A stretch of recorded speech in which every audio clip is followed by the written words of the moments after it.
రాజకీయ వ్యూహాల్లో చంద్రబాబు నాయుడుని మించిన లీడర్ ఏపీలో మరొకరు లేడని చెప్పొచ్చు. గెలుపోటములతో సంబంధం లేకుండా నిత్యం లైమ్లైట్లో ఉండడం అతని ప్రత్యేకత. పథకం ప్రకారం పెద్ద ఎన్టీఆర్ నుంచి టీడీపీని లాక్కొని సీఎం కుర్చీ సంపాదించిన ఆంధ్ర చాణక్యుడు తాజా ఎన్నికల్లో మరో వ్యూహాన్ని అద్భుతంగా అమలు చేస్తున్నాడు. ఎన్టీఆర్ వారసుడిగా భావిస్తున్న యంగ్ టైగర్ జూనియర్ ఎన్టీఆర్కు టీడీపీ గేట్లను శాశ్వతంగా మూసేస్తున్నాడు. నందమూరి బాలకృష్ణను హిందూపురానికి మాత్రమే పరిమితం చేసి పార్టీని మొత్తం హస్తగతం చేసుకున్న కుప్పం కిలాడి లీడర్. చిన్న ఎన్టీఆర్ తనకు అడ్డు రాకుండా పవన్ కళ్యాణ్ను ముందుకు తీసుకొచ్చారు. పవన్తో పొత్తు పెట్టుకుని టీడీపీకి సరికొత్త సినీ గ్లామర్ తీసుకొచ్చారు. తన కొడుకు లోకేష్ బాబుతో పాదయాత్ర చేయించి టీడీపీ అంటే నందమూరి వంశానిది కాదు, నారా వంశానిది అది తేల్చి చెప్పేశాడు చంద్రబాబు నాయుడు. జనసేనతో పొత్తు, బీజేపీతో పొత్తు ప్రయత్నాలతో పచ్చపాటిపై పూర్తి హక్కు తనదే అని తేల్చి చెప్తున్నాడు.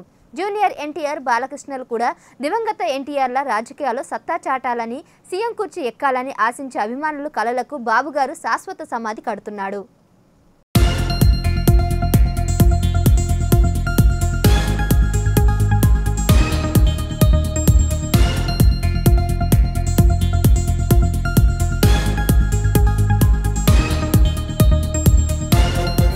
తాజా ఎన్నికలు టీడీపీకి చావు బతుకుల సమస్య.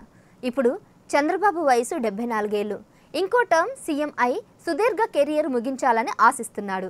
అదే సమయంలో టీడీపీ తన వంశ పార్టీగా కొనసాగాలని కోరుకుంటున్నాడు. ఈ లక్ష్యాలకు ఎవరు అడ్డొచ్చినా చాకచక్యంగా పక్కకు తప్పిస్తున్నాడు. ఎన్టీఆర్కు వెన్నుపోటు పొడిచి పార్టీని, సీఎం సీటుని కబ్జా చేశారనే ఆరోపణలు కొత్త తరం లీడర్లకు, ఓటర్లకు అంతగా పట్టని విషయాలు.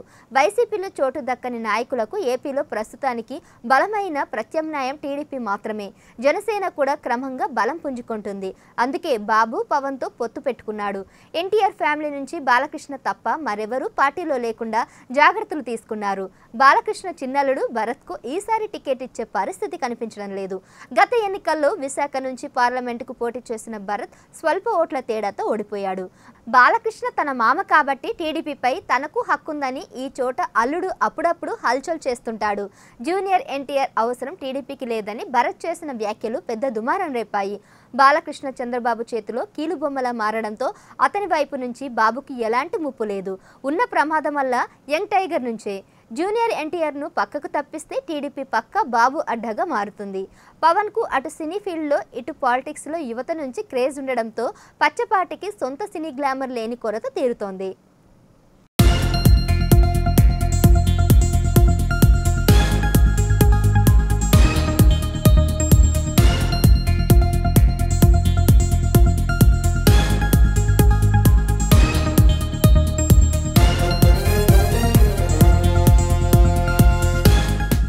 ఎన్నికల ప్రచారాన్ని బాబు తన వ్యూహాలకు అనుగుణంగా నిర్వహిస్తున్నాడు. తాజాగా తాడపల్లిగూడెంలో జరిగిన టీడీపీ, జనసేన భారీ బహిరంగ సభలో అతని ముద్ర కనిపించింది. వేదిక మీది భారీ బ్యానర్లో పవన్, చంద్రబాబు ఫోటోలను మాత్రమే ప్రింట్ చేశారు. కటౌట్లు, కరపత్రాల్లోనూ అదే తీరు. బాలకృష్ణ కూడా ఇదే సభలో పాల్గొన్నాడు. అతడు ఎప్పట్లాగే తడబడుతూ మాట్లాడిన జనం ఉత్సాహంతో కేకలు వేశారు. కానీ సీన్ మొత్తం చంద్రబాబు, పవన్ల చుట్టూనే తిరుగుతుంది. ఇద్దరు జగన్పై మాటల తూటలు పేల్చారు. వైసీపీది చీటింగ్ టీం అని, తమది విన్నింగ్ టీం అని బాబు ధీమా వ్యక్తం చేశాడు. జగన్ నా 4వ పెళ్ళం అంటూ పవన్ కూడా మాస్ డైలాగులు వదిలాడు. ఈ సభలో కాదు, టీడీపీ, జనసేనలు కలిపి నిర్వహించే ప్రెస్ మీటిల్లోనూ, సమన్వయ భేటీల్లోనూ ఎన్టీఆర్ ఫ్యామిలీ షేడ్స్ కనిపించకుండా చంద్రబాబు జాగ్రత్తలు తీసుకుంటున్నాడు. ఎన్టీఆర్ వర్ధంతి సందర్భంగా గత నెల ఆయన సమాధి వద్ద జరిగిన సంఘటన దీనికి తాజా ఉదాహరణ. సమాధి దగ్గర ఉన్న జూనియర్ ఎన్టీఆర్ ఫ్లెక్సీలను బాలకృష్ణ అభిమానులు పక్కన పడేశారు. బాలకృష్ణ ఆదేశంతోనే అలా చేశారనే ఆరోపణలు వచ్చాయి. వాస్తవానికి హరికృష్ణ మరణంతోనే జూనియర్ ఎన్టీఆర్కు టీడీపీతో, నందమూరి ఫ్యామిలీ పెద్దలతో సంబంధాలు తెగిపోయాయి. అతడు నందమూరి కుటుంబం వేడుకలకు హాజరైనప్పుడు ఎవరూ పట్టించుకోవడం లేదు. వందలాది ఎన్టీఆర్ కుటుంబ వారసుల్లో అతడు ఒకడున్నట్టు ప్రవర్తిస్తున్నారు. అతడు కూడా సినిమాలపైన దృష్టి కేంద్రీకరించడం చంద్రబాబుకు, లోకేష్కు అదృష్టంగా మారింది. ఈ ఎన్నికల్లోనే కాదు, వచ్చే ఎన్నికల్లోనూ టీడీపీ అంటే బాబు, లోకేష్ మాత్రమే.